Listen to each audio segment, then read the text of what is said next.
Baiklah, di sini saya akan menjelaskan tentang tata cara memandikan jenazah. Yang pertama itu kita menyiapkan semua alat dan bahan-bahan yang dibutuhkan.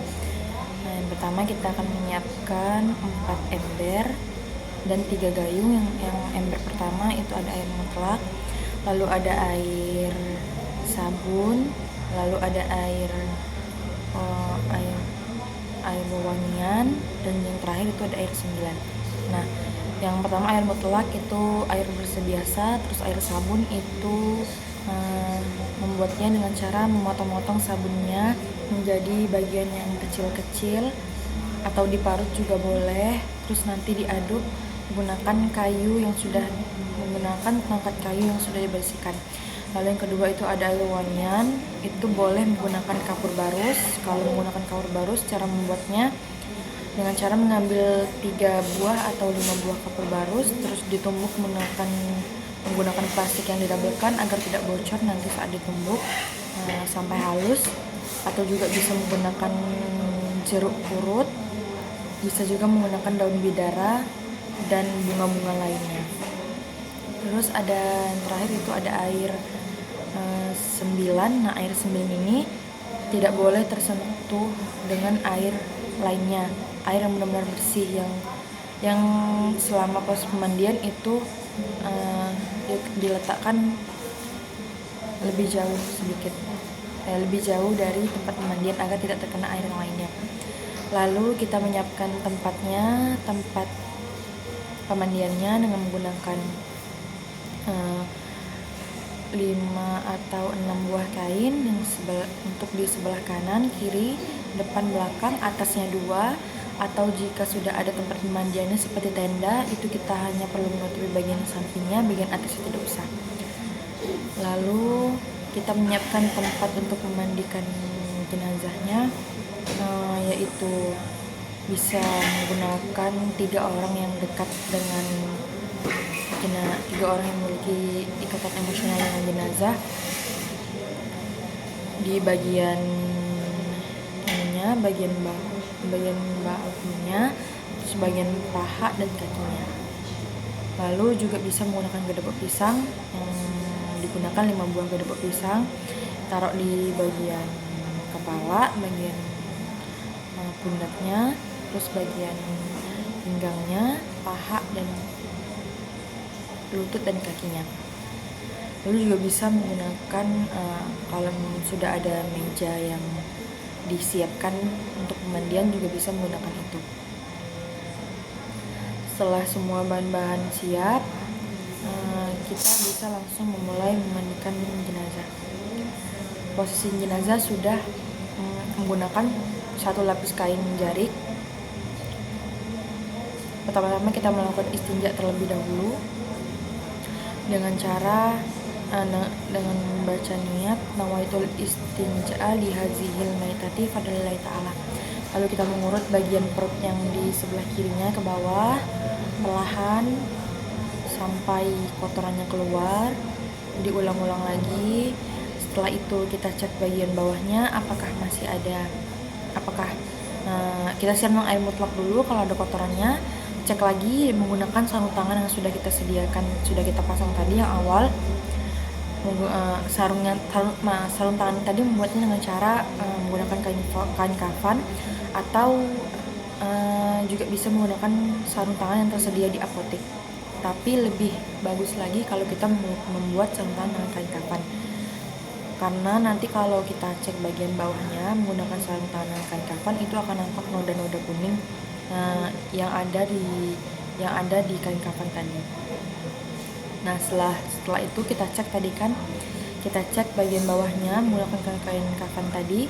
Kalau masih ada noda-noda kuningnya, berarti kita perlu melakukan istinjanya lagi. Kalau tidak ada, kita boleh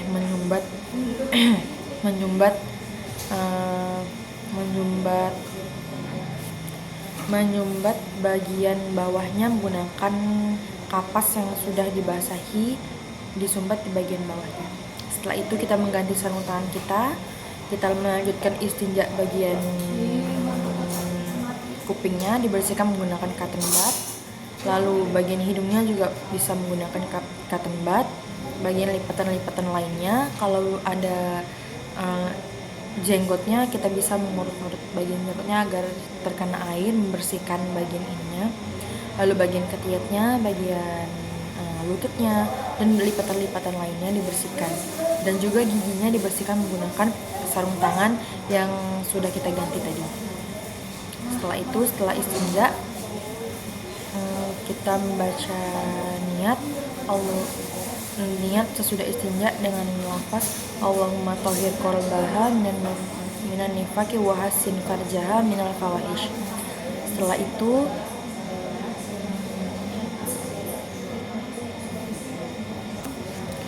Setelah melakukan istinja semuanya, sudah kita bersihkan lipatan-lipatannya tadi, kita siram lagi menggunakan air mutlak semuanya. Di seluruh tubuhnya kita siram menggunakan air mutlak untuk membasahinya. Setelah itu kita akan melakukan wudhu. Wudhu ini dilakukan sebagaimana manusia semasa hidupnya dengan membaca niat. Nawaitul wudu'a lihazihil maitati sunnatan lillahi ta'ala. Lalu kita mewudhukan bagian mulutnya, basahi tangannya terlebih dahulu. Lalu mulutnya di sedikit aja, kayak disiram-siram sedikit. Lalu bagian hidungnya, setelah itu bagian dahinya dibasah sedikit. Setelah itu kupingnya, lalu tangannya, setelah itu baru kakinya. Setelah wudhu tadi kita membaca niat asyhadu alla ilaha illallah wa asyhadu anna muhammadan abduhu wa rasuluh. Allahumma ja'alni wa iyyahu minat tawabin wa ja'alni wa iyyahu minal mutatahhirin wa ja'alni wa iyyahu min ibadikas sholihin. Setelah wudhu, kita akan memandikan jenazah, mandi wajib. Mandi wajibnya ini baca niat dengan lafaz nawaitul ghusla lihazihil maitati fardolillahi ta'ala. Lalu kita memandikan mayitnya dengan cara sebagian sebelah kanannya dulu sebanyak 3 kali, pastikan semua airnya itu mengenai tubuh si mayit. Lalu sebelah kanannya juga sebanyak 3 kali, pastikan semua airnya itu mengenai bagian tubuh mayit sambil diusap-usap seperti itu. Lalu bagian depannya sebanyak 3 kali juga. Setelah itu membaca Allahumma ja'alni wa iyyahu minat tawabin wa ja'alni wa iyyahu minal mutatahhirin wa ja'alni wa iyyahu min ibadikas sholihin. Setelah mandi wajib tadi, kita akan menggunakan air 9 yang sudah kita sisihkan tadi di awal tadi, dengan cara sebelah kanannya dulu dengan membaca